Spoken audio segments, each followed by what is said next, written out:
Hello there. Thank you so much for tuning in to today's episode of The Business Age. You'll be with me, Naingwa Fiona Mothoni. On today's episode, we focus on Rwanda's growth story. We look at the role that technology and digitization have on achieving Rwanda's national strategy for transformation too. And we'll also speak to some entrepreneurs who are leading the way in bringing up innovations that are driving change. I like to use the word competitiveness. It's really more about the private sector being more competitive and supporting, the economy in general. And so technology innovation are very, very critical, and that's why we keep talking about matching innovation to other parts of the economy. We are matching innovation and technology to industry, to agriculture, to services. You heard people here talking about the strategy for transformation for the next 5 years. We are looking at 5 major areas that need to be really given very close attention. Creating jobs, more jobs need to be created, productive jobs. You're looking at increasing exports. That's the next pillar and priority for the NST too. Reducing malnutrition and stunting. This is in the healthcare, sector. Education, also improving quality of education. And last one, certainly the list is to enhancing, public service delivery, which comes back again to how government operates, but also the private sector and how digitalization actually comes to improve, public service delivery or service delivery in general. So we are hoping that through this kind of platform, these kinds of discussions towards action and impact is going to be really accelerated, and it's going to be to give, to accelerate the kind of results that we want to achieve. And so working with the chamber, the ICT chamber and the Ministry of ICT and Innovation, it was very important really to come together with the private sector and discuss how best to support this NST2 journey towards our Vision 2050. And what we agreed to do from here is really to action the different recommendations, good ideas that were made, but building on what is already being done by both government and the private sector. And we want to meet again in a few months, to look at the success stories, more success stories, to improve, the different areas that we again discuss here in the economic sector and social sector. Digital transformation isn't just about technology. It's about people understanding what digital solutions are and how they can use these tools to address their needs. Rwanda's Vision 2050 places technology at the center of its transformation agenda. Has been in business now for more than 8 years, serving the Rwanda digital economy, and I would say that we have been maybe the biggest player now in the market when it comes to digitization, to IT solutions. And yes, our contribution into the digital economy is, we see it growing every day because the clients, the end users get to understand what digital solutions can do for them. Part of that thanks to also the COVID pandemic, that many things had to go digital. We were just coming into the market. People were trying to understand what digital solutions can do for them, for their businesses, for their day-to-day operations. You see there is that move, there is that shift that now people understand more what digital solutions can do for them, and they embrace more digital solutions. But you see there is still a big chance of digitization. There is still a big gap in terms of digital solutions. So it is a business opportunity for companies like ourselves. But again, we need to prove ourselves because now technology is worldwide. Everybody has access to technology. So those who are in the industry, we need to continue proving ourselves, bringing solutions that really address the needs of our clients. And yes, the government has been very key in terms of digitization. They are the biggest consumer of digital solutions. But we also call upon the private sector also to take up digitization so that they can be more efficient, more solutions oriented. It is not only government driving this agenda. Rwanda's vibrant entrepreneurial ecosystem is leading the charge in innovation. Let's meet some of the changemakers. App called Zoea, Zoea Africa. It's available on iOS and on App Store. It's basically a one-stop shop for everything there is to do in Rwanda. If you're looking for something to do with your kids this weekend, if you want to go out tonight, what restaurants to go to. So we just put everything together and are offering it to the Rwandan public. New communities, groups, you have Kigali's Great Big Search, which I think is the biggest WhatsApp group in Kigali, but now you also have Wandering, you have Rwandaful. People are looking for, I think it first started with expats that just started these WhatsApp groups, and Rwandans started getting onto them as well. I think it's time for us to move out of the WhatsApp groups, have a place where we can all centralize that information. It's completely free. You log in, you sign up, you can post your event, your venue, your hotel. If you want to go back and find out what day was this, what time was it, you can always do that. And also start generating some data about what is happening actually in this tourism space. We have a lot of new investment in restaurants, in hotels. We just don't know them. So that platform is there for that. ICTs in general, as a pillar of the Rwanda transformation journey, is essential to everything. We have done projects, let's say, in agriculture, in healthcare, in local government, in security, in disaster recovery. So that only shows how crucial IT and ICTs are in all aspects of life. We have done projects in finance, in banking, we have done cybersecurity for all the sectors. So that shows you how crucial ICT is into this transformation journey. At this point, there is no going back. We can only go forward when it comes to IT and digitization, and technology doesn't stop. The technology doesn't sleep. It's evolving every day, so it is upon us to evolve with it as fast as possible, and so that we can leverage it into our daily lives. But to the point of the solutions we bring on the table, we have done data exchanges for the government, for the health sector, where you have all these data outputs, data systems, and you put them together so that consumers can have one data, if I can say, one-stop center for data. So if it is sector specific or if it's general government, you have one-stop center for data. We have done systems like CRVS. This is registries. Nowadays, mothers don't have to wait 1 month to go and register their babies at the sectors, at the Umurenje. They do that at the place of birth, that is at the hospitals or at the clinics. Marriages, birth, marriages, divorces, death are all digitized now, so that people don't have to walk or to go distances to do the registration. So we have also done systems specifically for the local government. This is the system that comes in to replace or to enhance the existing Obude system, the social classification system. This is something that is being launched very soon by the Ministry of Local Government. And once you have that, then you have all the classification of Rwandans. Tech as a tool, because my background is in tourism. Worked for RDB for a long time, and now I own my own agency and I represent the Basketball Africa League here in Kigali. Each time we have an influx of people coming in, you go from being a consultant to a guide.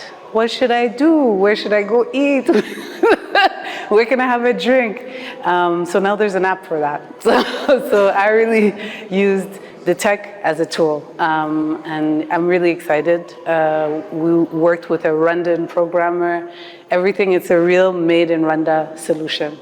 We're not the only ones developing these kind of solutions. There's some tech entrepreneurs in Kenya. I've seen some in Senegal as well. So I'm a person of partnerships. I want to see how I can work with these different people.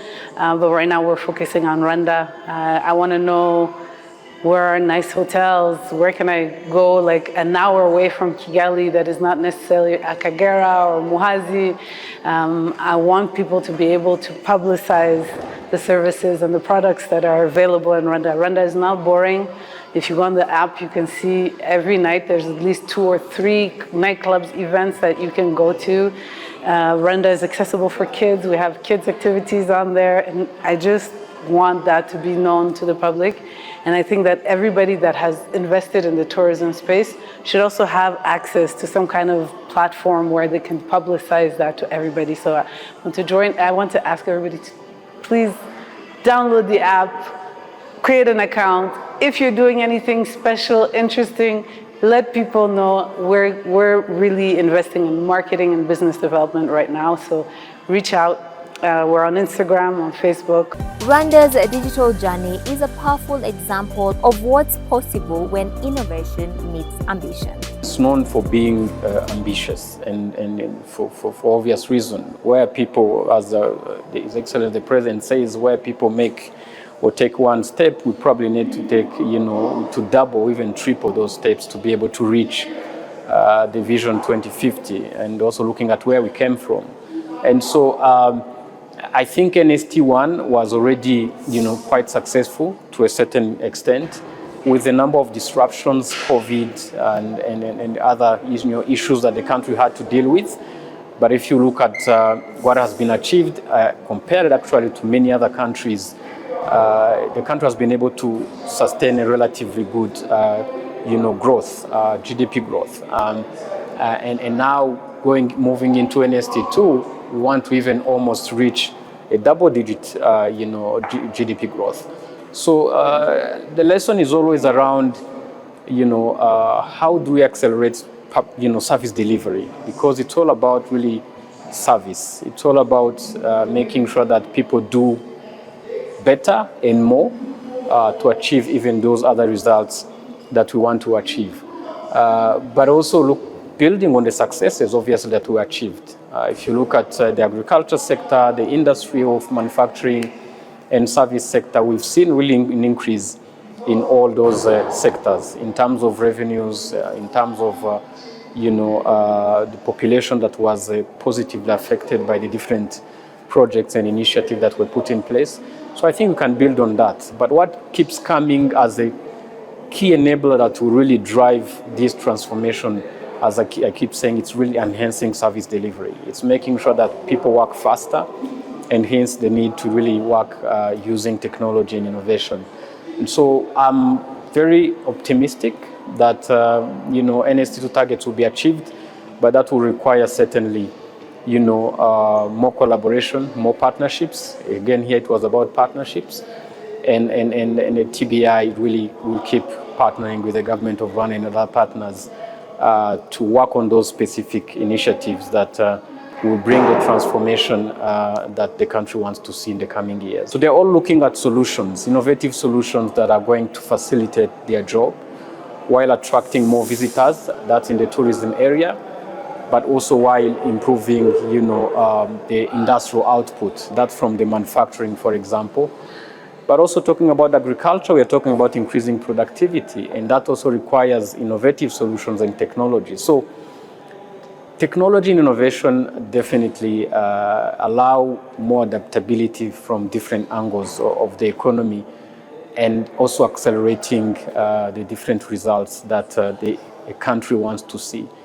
And Rwanda happens to be really a great, POC, proof of concept, for many, different solutions. And we are seeing these solutions really coming to the market and supporting different industries. So it's important we keep this conversation going, but more importantly, to to see even more of these solutions being really having impact on the ground in the different sectors. While the potential of digitization is immense, several gaps limit its widespread adoption. However, these challenges also present opportunities. In every single area, you always need to do more. And if we talk about digitalization in particular, we keep referring, for example, digital literacy. We need more people in Rwanda, to be conversant with, different digital solutions. And so a lot of effort and investment will have to be put into that. Obviously, NST2 also has identified a number of interventions. We are talking about 1 million coders. We are talking about people skilled in advanced ICT skills. For the next 5 years, we are talking about creating digital jobs, about 500,000. In connectivity, we can also still do more, and these are critical foundations. And digital services to the public, again here, the country, has achieved quite a lot in terms of the services that have been digitized. We want to achieve 100% in the coming years, and that's also something that is possible. And beyond that, the other sectors, obviously, we also need to do more. Agriculture, we need to sustain a certain, growth, and that's about productivity that will bring and value addition for as another example, and industrialization. Industrialization will also have to be accelerated. That also will require a lot of innovations and the use of technology. And then we mentioned again services. So it's very difficult to pick one thing, but it's always important to keep an eye on all these areas that a lot has been done in, but where we can still do more. So I couldn't really pick one particular gap, but I think if I could pick one thing, again, it comes back to service delivery in more collaboration, better collaboration in government, in the private sector, public-private, partnerships, development partners working with government, the private sector. So if you get partnerships right and service delivery right, most likely, the other sectors, the other areas will be positively affected, and we will see the results that we expect. If you talk of opportunities when it comes to technology, they are enormous because technology is everywhere. Technology can be applied in everything. But I see more opportunity in terms of digitization creates data. So all these data systems we're creating now, what is the next step? The next step is to have the data scientists, people with analytics skills come in to analyze this data and create insights, create meaning, create predictions out of this data so that they can help see things before they appear. If it is in healthcare, we can see diseases before they appear. If it's in environment, we can see disasters happening before they actually hit, and so many other industries. So data and data insights is a big opportunity when it comes to digitalization, but also employing of new technologies like artificial intelligence. This is a game changer. Once you have artificial intelligence that's improving efficiency, how we do everyday things, there's the Internet of Things. Now everything is connected. Your camera is connected, the lights here are connected, everything is connected. That is an opportunity.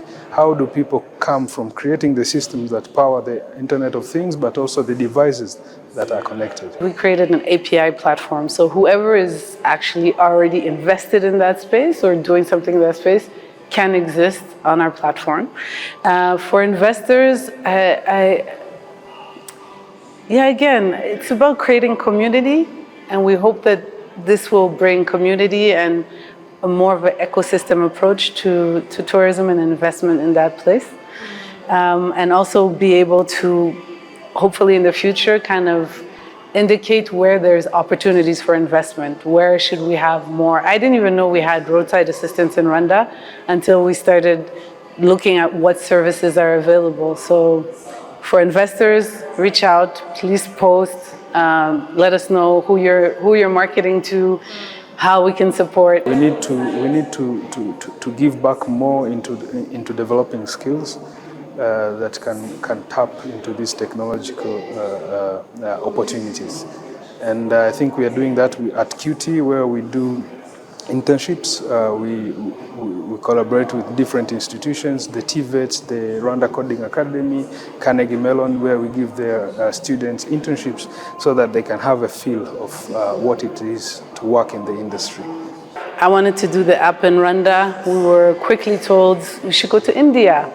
So we started talking to Indian programmers, and it just didn't feel right.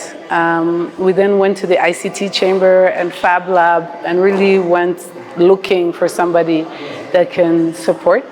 So we have an amazing programmer, IT, and so he's the one who developed the app. I speak tourism, and he translated into tech, and I think it came out beautifully. There is a lot of opportunity for training. What we're trying to do as well is, and we're going to see how we can work together to be able to take this youth that has been well trained and help us apply that in a real life setting, solution, problem kind of thing. But yeah, we still have a ways to go. I do think that we have a lot of talent in Rwanda, and also being able to identify that talent, probably within a couple of years we'll also be able to export it, and people will come to Rwanda to get the same kind of solutions that they now go to Asia for. Technology is transforming even the traditional sectors, and it is crucial for everyone to embrace the change. Young people have the potential to drive this transformation. We're talking about 60% plus that are young, so they need special attention. And looking at the graduates, come from universities, from technical schools, obviously they need to be supported. They need to be accompanied. And Rwanda has a number of initiatives in place already. Some are incubated, those with very good ideas to become entrepreneurs. Others can be employed in different industries. So there is, again, a target to creating jobs, as it was said. And when we talk about 1.25 million jobs that need to be created over the next 5 years, obviously, who is going to be employed? We are talking about mostly young people. And so we really hope that going forward, these young people can be given, even closer attention in terms of accompanying them in their journey of being employed in industries, but also, and most importantly, becoming entrepreneurs. And there is talent in Rwanda, and they have very good ideas. I happen to interact with quite a number of many young people with great ideas, but they just need to be accompanied for a certain period of time. And this is something we are also looking forward to working on with different partners to really see transformation happening through these, talented and young people with great ideas. As it has been said, if you are an aspiring entrepreneur, the time to act is now. Whether you are in tech, agriculture, or education, the opportunities are endless. Even journalists, you're playing a very important role, and because you create awareness, you get people to know what they need to do, how they need to own this entire vision of the country. So it's just to call, it's again call to action for everyone to take full ownership of this country's ambition, to look at all these different challenges that need to be addressed, but building on the successes that we've seen this country achieving. And if everyone takes responsibility and ownership, I'm sure we can really celebrate soon, many more successes. Thank you so much for tuning in. That's all we had for today's episode of The Business Age. You are with me, Narengwa Fiona Motoni.